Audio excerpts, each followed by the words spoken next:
Thanks to Pulsar Audio for sponsoring this video with an amazing free plugin, but more on that later. As a producer, you must know how to master your tracks yourself. Because I know that so many producers struggle with having a track that sounds professional, that sounds big, that just knocks. So many times you have a good sounding track, but then you bounce it and you compare it to your reference, and your song sounds this big compared to the reference that sounds this big. So today I'm gonna show you 8 key steps to master your tracks that I use every single day when I get to the end of a song, so you can send them around to artists, labels, A&Rs, managers, and not having them be like, who did this? So how can you master your tracks in a professional way as a producer? I want to make this premise as a producer because I'm sure I'm gonna have mastering engineers coming at me in the comments saying that they do it differently. But as a producer, let me tell you, you'll never get to that level. So I don't think it makes sense to approach mastering as if you were a mastering engineer. You just gotta bring it up to industry standards, and I'm gonna show you some key steps and some key plugins to get there, including a free plugin, so make sure that you stick around. So you have your track mixed, sounding good, and if you don't have it, let me tell you, mastering is not gonna fix that. I'm gonna make another video about mixing coming in the next few weeks, but for today we're only going to worry about mastering. So I would start by bouncing out the stems and putting them into a new session, and this is a step that is often overlooked by music producers. I will call this step number 0 because this is a bonus one. Most of us producers tend to do everything in the same session, but you have to commit to your production,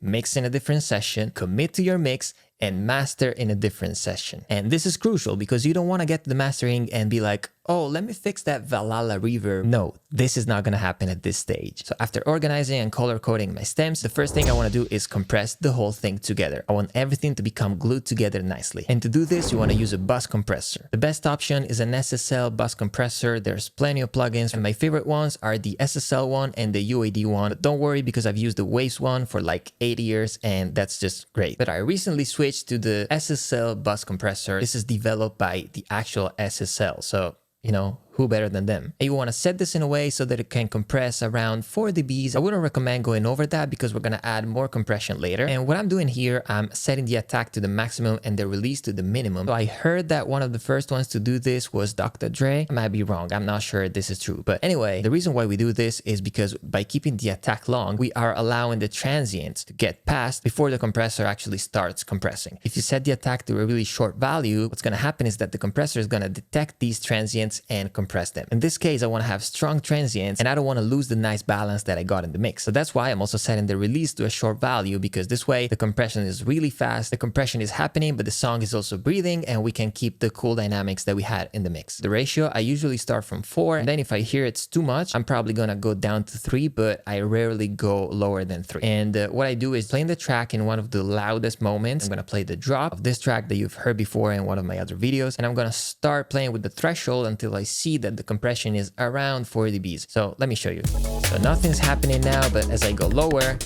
the needle starts to move. All right.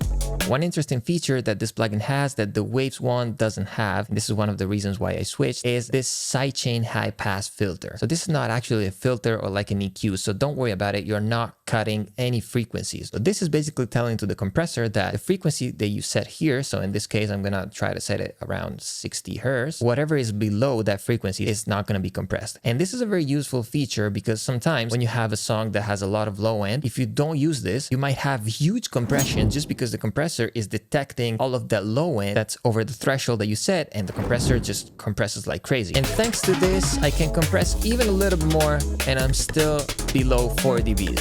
See? So you've probably noticed that when the compressor is active, the volume is also lower. And this is because of the compression. But there's a knob here called makeup to make up the volume that we lost. So I'm gonna try to match the volume just using my ears before the compression and after the compression. I think 1.5 be enough. So now that the volumes are matching, you're gonna notice that when the compressor is on, the snare, for example, is way more controlled. Listen to this. Without it, and with it. It's like all glued together very nicely, and I can also hear a little bit more glue between bass and drums especially. And this is only step number 1, so let's move on to step number 2. More compression actually. And this is a plugin that I saw from Disclosure. This is a mastering compressor and we're gonna use it in the gentle compression mode. I'm gonna start by putting it to 0. Don't ask me why dry says 10 and wet is 0. I have no idea. Shouldn't it be the opposite? So this is the amount of compression that we're gonna apply, and I wanna compress not a lot. We already compressed 4 dB, so I'm probably gonna add 1 more dB of compression, maybe 1.5 when, for example, the snare is hitting to control some more peaks. Then I'm gonna dial in the mix little by little. So as you can see, it's mostly the kick. When the kick is playing, we touch 1.5. This is cool. I don't want to overdo it, and I already feel it. Like all of the elements coming together and not being like all over the place. One thing that you can notice is the cymbals are coming out way better with this compression, right? Without it and with it. So the next step is a very, very important one. And if you don't do this, this is gonna make a huge difference in your mastering chain. And this is saturation. I've already applied a lot of saturation during the mix, but I like to apply a little bit more on the master because this is also gonna shape our lows and highs a little bit better. I like to go for a tape saturation. Most of the times I end up using either the Ampex or the Studer. The way I use this is pretty similar to the way I would use this on the drum bus. Actually, there's a preset right here that I like to start from most of the times. And we can open this and have like more controls, as you can see, on the high frequencies and low frequencies. I'm gonna turn down the input. Bro, what the f is happening? Cazzo. Cazzo è successo a Mars? Dai, ma che cazzo è? So here, I don't even want to touch the red. No, we can go a little bit louder than this. All right, something like this. Pretty close to touching the 0, but never going over actually. And also one very cool thing that we can do with this plugin is play a little bit with the high frequencies and low frequencies and the way the saturation affects these high frequencies and low frequencies. And what I'd love to do is tame a little bit the highs because it's so nice how saturation can make high frequencies gentler in the mix. And instead, on the low end, I'm gonna push it up a little bit. You can definitely hear a difference. The character of the low end is definitely more present. Before the saturation, the snare feels louder, but it's also like more confused in the mix. So after the saturation, what I notice is that even if the snare maybe is lower in volume, is way more defined. So the perceived loudness of that snare is actually more than before. It's just in its own place. I love how simple this plugin can be, how big of a difference it can make. So we can do a quick before and after all of these 3 plugins. Before, where's the bass? Like,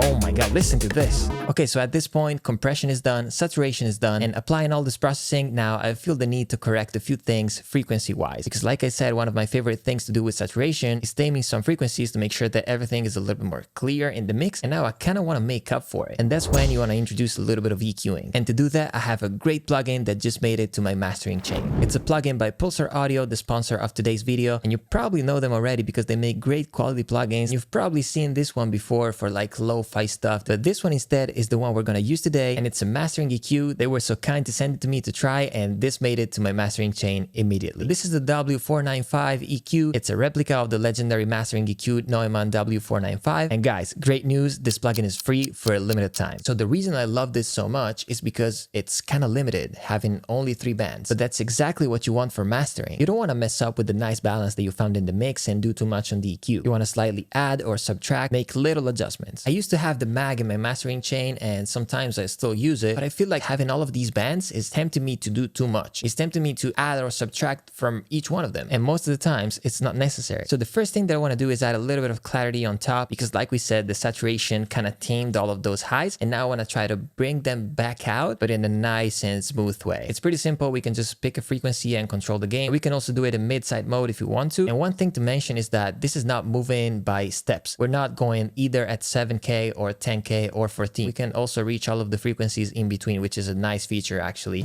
I just want to, recover a little bit of these high frequencies.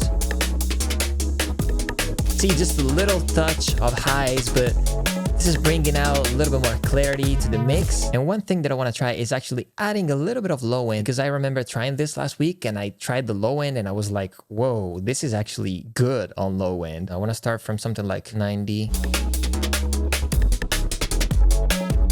Ooh, wow. I love this. Damn.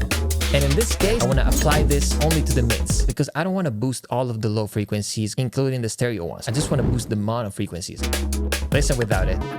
Oh my God. And with it. Oh, listen how full that low end is. I really love what this is doing on the bass and the low frequencies in general. Now it's a little bit more subby, and those are the frequencies that you can really feel in here, and I love that. Also, one thing that I want to do with this is controlling the mids to make a little bit more room for a vocal if we're going to have it later, or just to control some resonances. This is a frequency that's inside the snare. Turn it down a little bit, not too much. Of course, I don't want to lose the character of the snare. Something like this. I love how gentle this plugin is, but at the same time, you can really notice the difference. Like, you can notice it, but not in an aggressive way. Highs are not becoming harsh. The lows are not becoming boomy.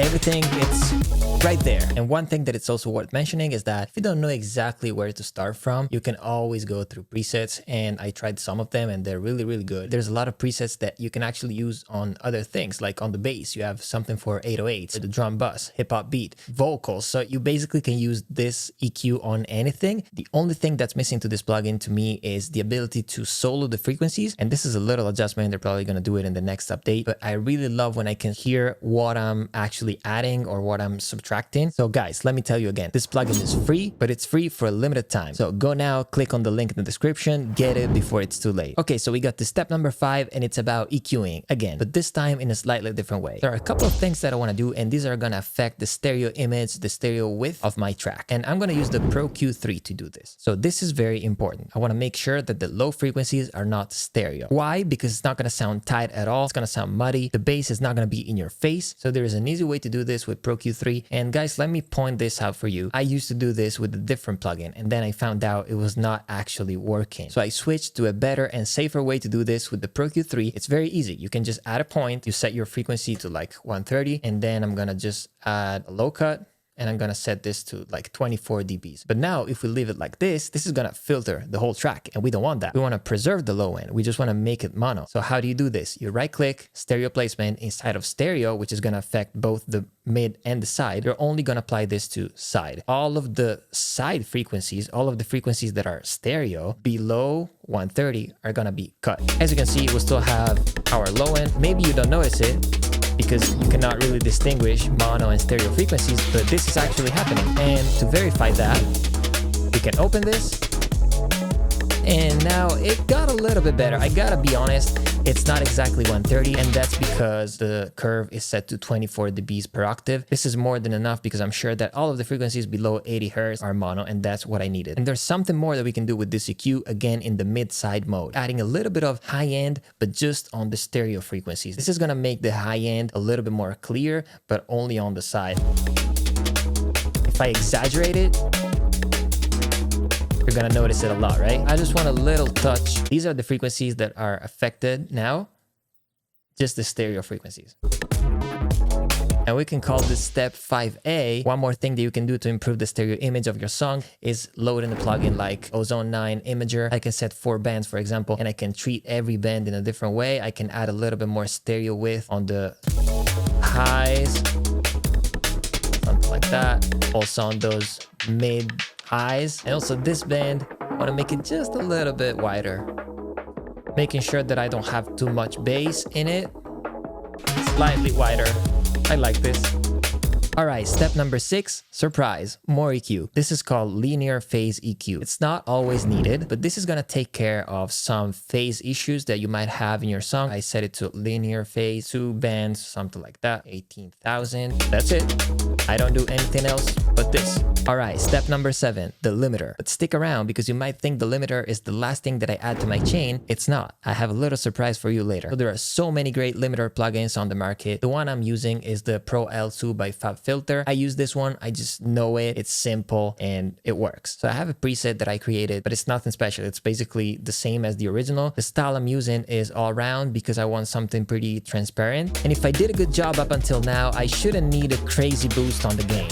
So I'm just gonna add, I don't wanna see crazy peaks, not more than 3-4 dBs. See, we have 2, 1.7, 2.3. I think we can go a little bit harder than this. By pressing this button, we can listen to the clips. This is what's actually happening. I don't want these clips to become crazy, so that's why I don't want to ever go above 4. This like 4.5, it's happening once in a while, so it's not a big deal. And now we have a loudness around 9.2. So this is perfect to me. I'm not a fan of the loudness war, and I'm not trying to have a track that sounds louder than Skrillex. The important thing is that your track keeps sounding good. You don't want to have a track that's just blasting the speakers, but it sounds horrible. So I think this is the sweet spot for me. Of course, a mastering engineer would do a better job at reaching a higher loudness, but I don't care. This is more than enough, especially if you want to send it around in the industry. Everybody's gonna be happy about this loudness. So step number 8. I don't do this every single time, but I have this little trick that sometimes could be helpful to you guys. So what I do is using the utility and putting it before the limiter for controlling the overall volume of the song, and do a little automation just before the drops, lowering the volume and then boosting the volume up again when the song is dropping. And this is a little trick to have more perceived loudness, especially when the chorus is hitting or like the drop, depending on the genre that you're producing. I suggest that you do it lightly. You don't want to like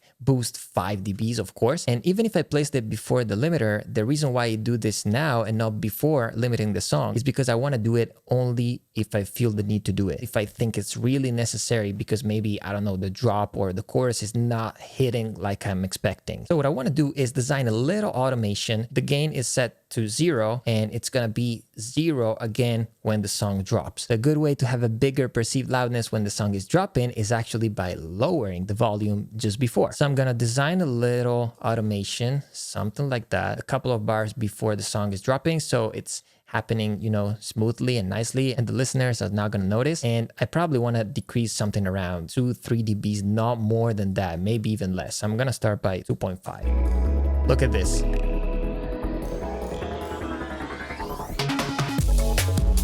Right? And also one thing that you can do is, of course, designing the curve like you prefer. But again, you don't want this to feel unnatural. Yeah.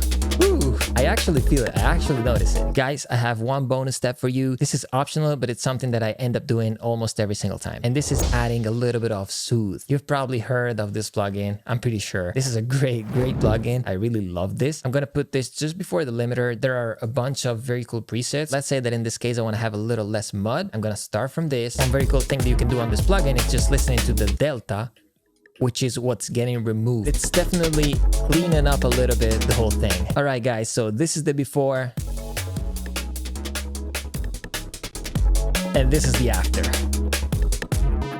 So we got to the end of this video. I hope you liked it. There are so many more tips that mastering engineers can give you. But as a producer, this is what I do. And this is what I think you should know and you should do to make sure that your tracks are up to industry standards and that you can send them around and have people be like, whoa. So make sure to like the video and subscribe to the channel because the video about mixing is coming very soon and you don't want to miss that. Today's video plus that video are going to get you ready for having tracks that sound pro. So please let me know what you think in the comments. If you do something differently, I would love to know it. If you have any questions, of course, I'm going to reply to all of you and I'll see you on the next one.